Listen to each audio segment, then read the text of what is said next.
אנחנו בחודש אדר. החוש של חודש אדר לפי ספר יצירה הוא חוש הצחוק. מתאים כמובן לחג פורים. הביטוי העיקרי בתורה של צחוק נאמר ביחס ליצחק אבינו. פחד יצחק. מה פירוש הביטוי פחד יצחק? שהשם יתברך הוא הפחד של יצחק.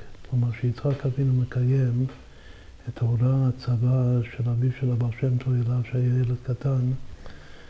לפני שאבא נפטר, הוא אמר לו שסרוליק אל תפחד משום דבר בעולם, רק מהקדוש ברוך הוא.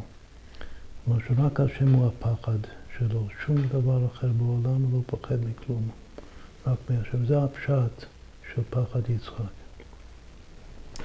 אבל אנחנו אוהבים לראות את הביטוי הזה פחד יצחק בתור הוראה בעבודת השם יתברך. שכל פעם שיש לאדם איזה פחד או משהו, ואנחנו יודעים שאנשים לא מקיימים בדיוק את ההוראה הזאת לבעל שם טוב, לא לפחד מכלום. אנשים פוחדים מכל מיני דברים. כל פעם שפוחדים ממשהו צריך מיד יצחק, להפוך את זה לצחוק. ולעתיד לבוא כל הדברים המפחידים כאילו שיש בעולם, הכל יתהפך להיות צחוק אחד גדול. כך אנחנו דורשים את זה. עכשיו הדרוש חייב להיות גם קשור לפשט, ששוב הפשט הוא שהשם הוא הפחד של יצחק. השם יתברך, שהוא רואה שאנחנו פוחדים ממשהו, אז הוא בעצם צוחק עלינו. את הפחד שזה הקדוש ברוך הוא, יצחק עלינו, כמו שכתוב יושב בשמיים יצחק. שם הפסוק נאמר על אומות העולם, על רשעים. אבל בעצם כל פעם שאני פוחד ממשהו, אני גם כן, אני לא בדיוק יהודי באותו זמן, בגלל שיהודי כופר בכל העבודה הזרה שיש בעולם, ואין לו שום פחד מכלום, כולם פוחדים ממנו, כי נפל פחד היהודים עליהם, ככה נאמר בפורים.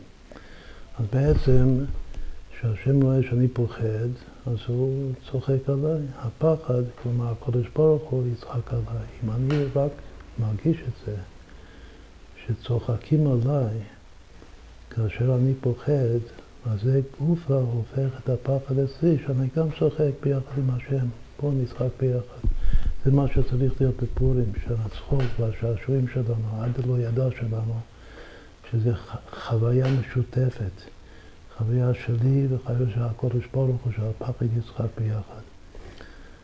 עכשיו נעשה איזה רמז יפה לגבי הביטוי פחד יצחק. החשבון הגרמטי של פחד יצחק הוא בדיוק 300. מה עוד שווה 300? אז כתוב ששם השם בעצמו, שכותבים י' כו' כשם המיוחד באתב"ש, שי' באתב"ש זה מ' ואיזה צדיק, וו' זה פ' ואיזה עוד הפעם צדיק, זה מ' וצדיק ופ' וצדיק, זה שם קדוש בפני עצמו בקבלה, והשם הזה שווה בדיוק 300. כלומר שבעצם פחד יצחק זה שם הוויה באתב"ש, שהוא שם קדוש. יש עוד איזה שם קדוש ששווה 300 בדיוק? כן, שם אלוקים. שם אלוקים לכאורה זה השם של הגבורה, מידת יצחק אבינו, שכותבים אותו במילוי. יש כמה אפשרויות, בגלל שעות ה' באמצע, אפשר לכתוב ה' א' או ה' י', המילוי הגדול, שזה נקרא מילוי יודין. כשכותבים את ה' י', אז השם אלוקים שווה בדיוק 300. אז אם כן גם שם הוויה, שהולכים אותו, להפוך אותו באתב"ש, נקרא להסתיר אותו, שבעצם הוא מסתתר, השם הוויה באתב"ש מסתתר בתוך השם אלוקים המלא. לכן שני החשבונות האלה שווים פחד יצחק. כמו שאמרנו קודם, שעיקר הפחד יצחק זה לדעת שהשם מסתתר בתוך הפחד, והוא בעצמו צוחק על הפחד. איזה עוד ביטוי יש ששווה פחד יצחק? הפרשה בתורה של יצחק זה פרשת תולדות. והוא מתחיל, ואלו תולדות יצחק בן אברהם.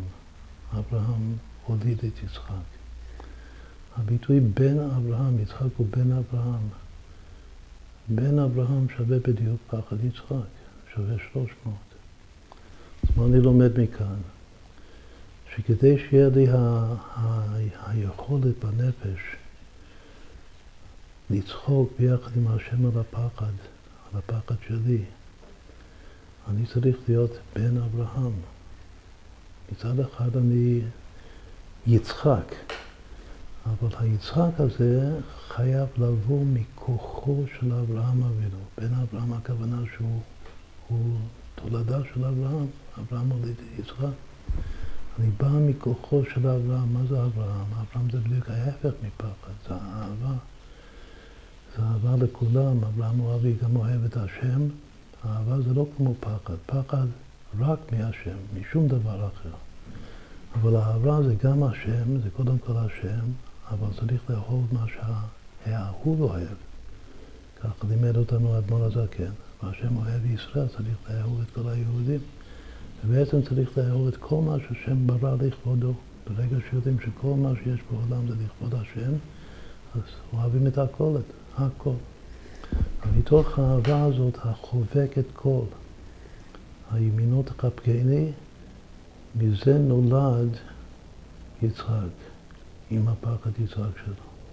זה גופה, אם ברקע יש לי אהבה גדולה מאוד, אהבה של אברהם אבינו, אז יש לי את הכוח וגם את התובנה להפוך את הפחד לצחוק אחד גדול. שהשם יעזור לנו שנזכה בחודש הזה ותמיד לשמוח ולצחוק עם יצחק אבינו, פחד יצחק.